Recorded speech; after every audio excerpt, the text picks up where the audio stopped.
Hello, my name is Beck and welcome to my first quarterly TBR video. Today I'm going to be showing you the books that I plan to read between January to March this year. The first couple of books though I have already read because I am filming this in mid-January. I don't have it on me, but first I've got Vengeful by V.E. Schwab, and this is a villain's story that follows Victor and Eli, and they're two college students, and they discover that the secret to getting superhuman powers, which they call extraordinary, is to die and then be brought back again. I started A Darker Shade of Magic as my first read last year, so I thought that starting Vengeful by the same author this year kind of, I don't know, it balanced it out, and I felt right starting Vengeful as my first read of the year, because that's always the hardest choice for me, to pick out a book to read at the start of the year. Continuing the superhero theme, I also read Arch Enemies by Marissa Meyer, and this is the second book in her Renegades series. I picked up this book at the end of last year in my reading vlog, and I didn't want it sitting on my shelf for a really long time, so that's why I made myself pick it up in January this year. I won't tell you the plot of Arch Enemies because it kind of spoils, obviously, Renegades, but Renegades follows a character named Nova, and she is a villain, and when she was 6 years old her family was attacked and murdered, and she did call upon the Renegades, which are the heroes in this society, to come and help her, but they didn't come, and now she hates them, and she's trying to infiltrate their base and basically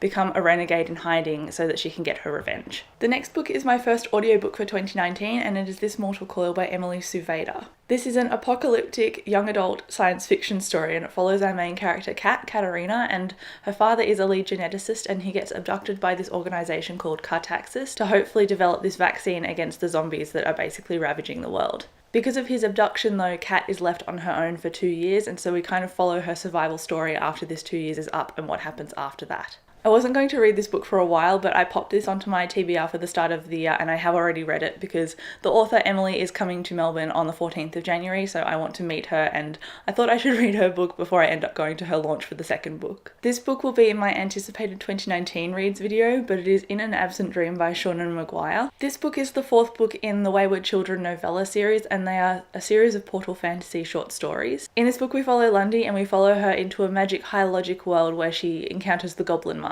This book dealt so much with friendship, bargains and debt, and I'll talk more about it in a wrap up, but I loved this book. The next bunch of books I've already talked about in my Priority 2019 Reads video, so I will link that in the cards so you can go and watch that. But I won't linger too long on them because I've already discussed them in a video, and I don't want to know too much about each of the books because I kind of want to be surprised because they're such popular books that I don't really want to know too much about them going in. The first book on this list is by a really popular Australian author, and it is The Book Thief by Marcus Zusak.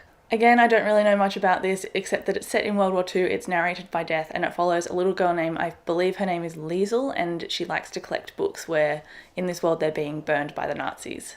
Honestly, this book is going to make me cry, but I have the audiobook downloaded and ready to go, and historical fiction is very far out of my comfort zone, so I'm really hoping that I enjoy this book. These next two are from a young adult fantasy series called Red Queen by Victoria Aveyard, and they are King's Cage and Warstorm, the final two books in the quartet. This series follows Mare, and she is a red blood, and she is the red blood working class, and there are also silver bloods in this story, and they are often lords and high class, and they have superpowers. Even though Mare is a red blood, she discovers that she might also have a superpower, and I said in my priority reads video that these seem kind of cliche, but I fell in love with the first book and I'm just addicted to this series, so I can't wait to catch up and end up finishing it. Next I have Unwind by Neil Shusterman, and this is a young adult dystopian series. The kids in this series up to the age of 16 have no ownership of their bodies, and their bodies can be donated to be unwound and their organs donated against their will. I haven't really read a synopsis of this. It was recommended to me a few years ago and I'm finally picking it up, but I'm fairly sure that this follows a few teenagers who end up running away, and honestly I can't really blame them. I don't want my body unwound and my organs donated either.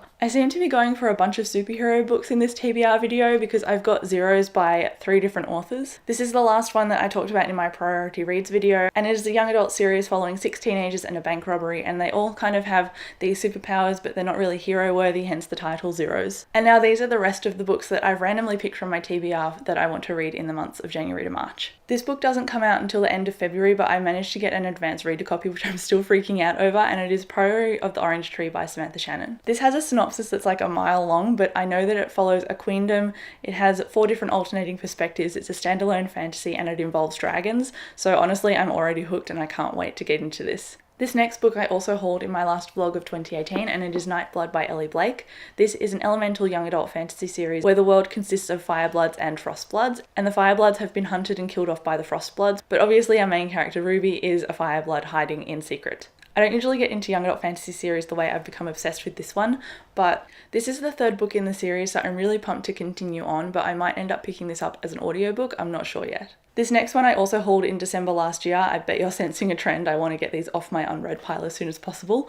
But this one is The Fifth Season by N.K. Jemisin. Initially I thought this was a fantasy book, but I believe that it's an apocalyptic science fiction novel. And I believe it's also told in second person, which is quite unusual. And that's also why I've picked up the audiobook for it, because I might struggle picking it up as prose, but I feel like if it's read to me as an audiobook, I have a better chance of falling in love with it. For those of you who don't know what second person is, it basically addresses the reader. So it says you instead of he or she referring to character, and then first person obviously is written as I.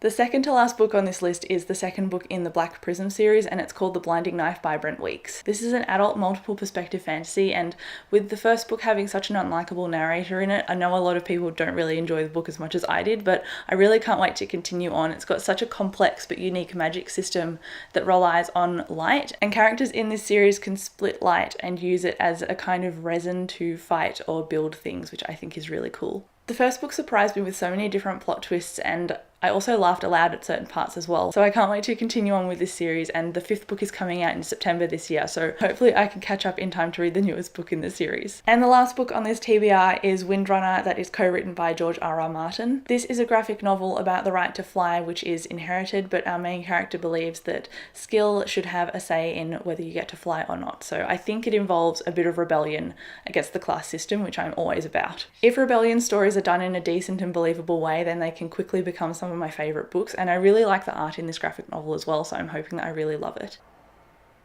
Okay, so these are the books that I want to get to in the first 3 months of the year. I have left myself a little bit of wiggle room because I will read faster than this, and I kind of wanted to leave that room so I had time to mood read, or if I got any random mail from publishers or presents from friends, that I could slot them into my reading pile without too much stress. I am also aware that Contemporary-a-thon starts in February at the beginning, and I want to create a separate TBR for that, but if I don't get time to film a video, definitely check up on my Twitter, which will be linked below. But these books are very heavy and this video is finished now, so thank you so much for watching. Let me know what your first read of the year was in the comments, and I'll catch you in my next video. Bye! These next two are from These next two are from